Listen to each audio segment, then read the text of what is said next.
di mana internet itu sudah bisa menguasai dunia, apalagi dunia pendidikan.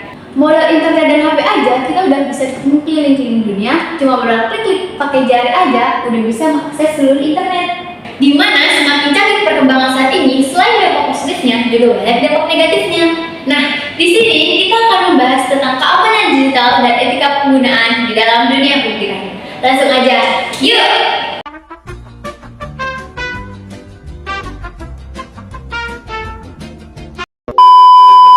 Sebenarnya nih Kak, zaman sekarang itu banyak sekali manfaatnya tentang teknologi. Apalagi orang-orang pintar itu bisa mengakses seluruh internet jadi mudah dan di mana aja.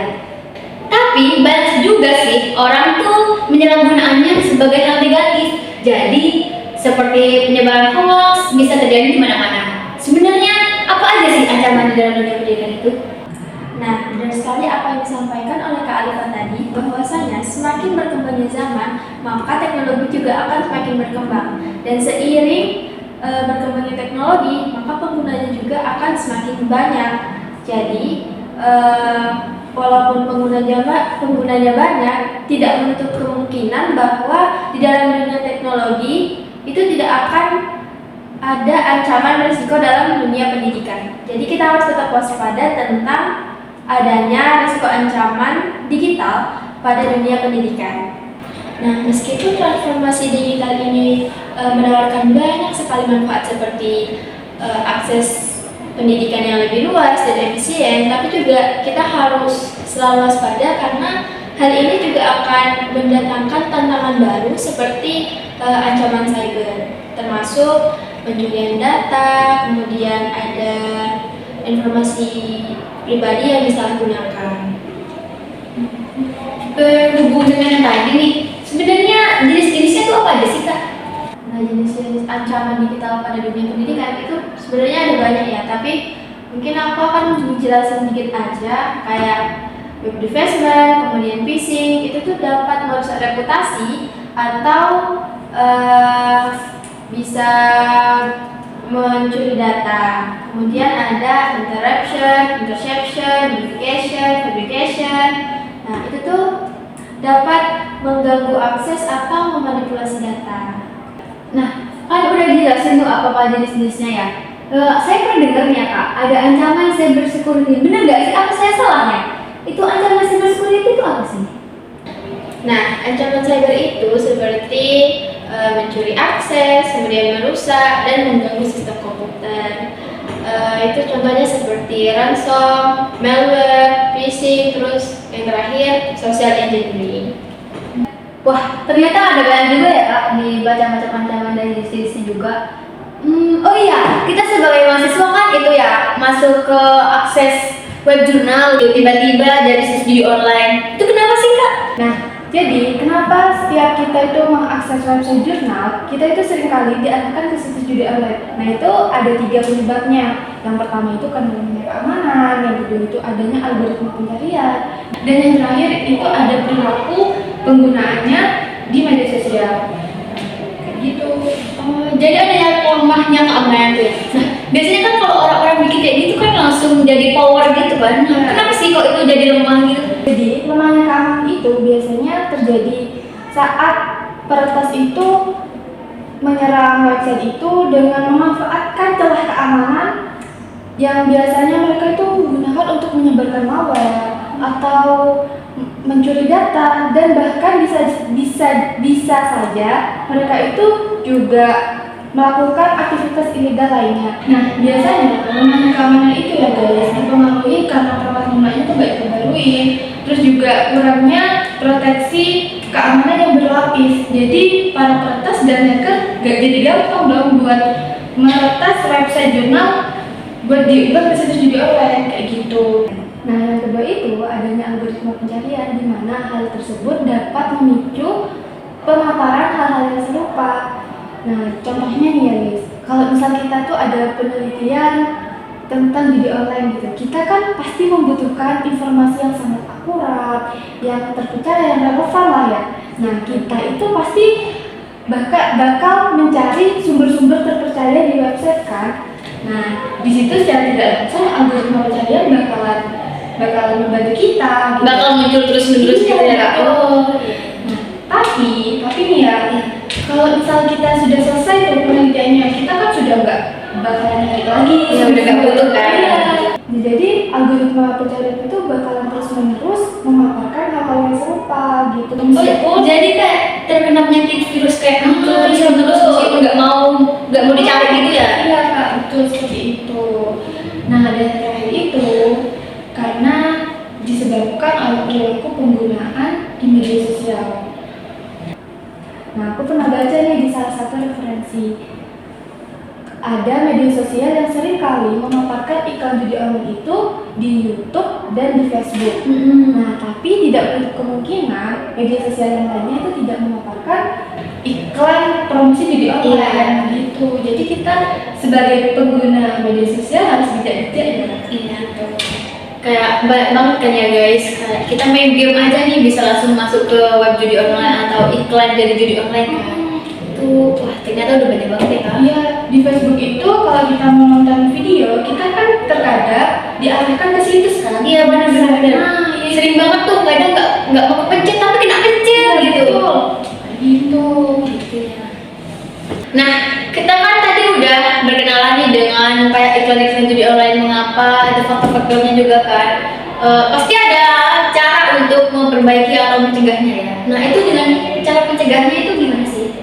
Kejahatan digital seperti itu ya di zaman sekarang itu tidak bisa dihilangkan secara permanen. Cuma kita itu bisa mencegahnya aja. Ya, contohnya kita bisa dengan melakukan audit keamanan, mengecek website kita, data-data kita secara rutin atau secara berkala. Nah, kita juga bisa melakukan atau kita harus itu memberi password atau kata sandi di website kita atau di data pribadi kita, data digital kita seperti itu. Atau kita juga bisa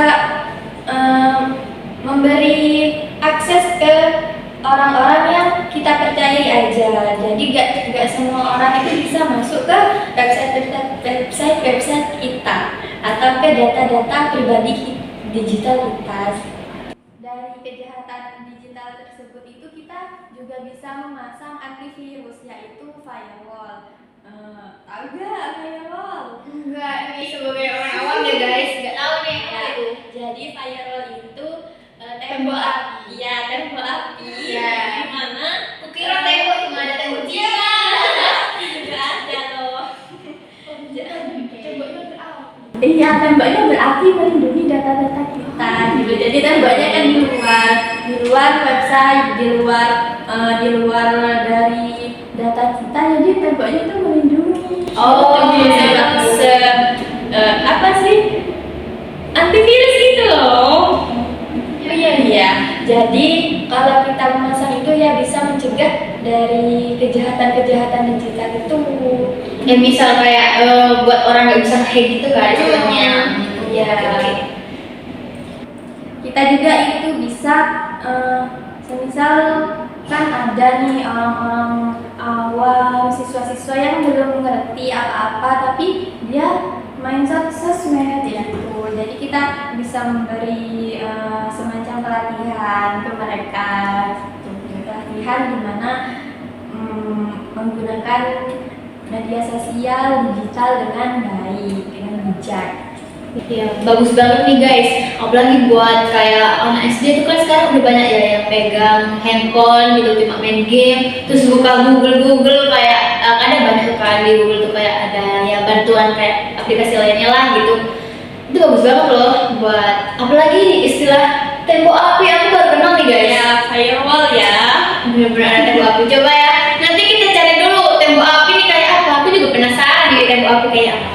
Kita udah tahu nih gimana kayak faktor-faktor apa aja yang mempengaruhi, terus cara pencegahnya udah tahu. Terus sekarang ada etika kan, dimana semua orang tuh nggak bisa benar-benar memilih gimana yang benar apapun yang salah. Jadi menurut kalian itu etika penggunaan tuh gimana sih? Jadi etika itu sebenarnya ketika kita sudah mengetahui etika itu berarti secara tidak langsung kita sudah tahu mana yang sebaiknya kita lakukan, mana yang sebaiknya tidak dilakukan. Kalau kita melakukan hal yang nggak boleh seperti yang tadi meretas website gitu ya, harus terima kita konsekuensinya itu. Nah, selain itu, kita juga harus bisa menghormati hak privasi orang lain. Benar. Dan sebagai individu pengguna teknologi yang berkembang banget di era sekarang, kita harus bisa menghormati hak privasi orang lain dengan tidak menggunakan, mengakses, ataupun men-share informasi data-data mereka tanpa izin. Nah, bisa jadi yang kita share itu didapat dari peretasan atau metode lain yang tidak etis. Ya nggak dari orang ke orang gitu ya. Iya, betul. Kita harus menghormati. Nah, nggak kerasa ya guys, kita udah di penghujung acara. Terima kasih untuk narasumber. Kesimpulan yang kita ambil nih, kita bisa menggunakan paspor yang unik, di mana biar kita nggak ke-hack gitu ya guys ya. Terus kita bisa menjaga privasi orang lain dari data-data biar ya penyebaran hoax gitu guys. Oh iya, juga ada update perangkat lunak. Terus kita sebenarnya juga tinggal milah-milih benar yang salah ya. Oke guys, jadi hanya itu. Mungkin ada penyampaian lain dari kakak-kakak? Nah, pesan untuk kita semua ya, kita juga harus tetap waspada dengan ancaman-ancaman digital zaman sekarang ini. Terus juga kita harus menghargai hak privasi orang lain. Kemudian juga kita harus menggunakan media sosial dengan bijak. Nah, oke guys, terima kasih udah nonton di video ini. Semoga kita bisa bertemu lagi. Mungkin kalian ada yang minat atau apa yang perlu ditanyakan bisa komen di bawah ya guys. Oke.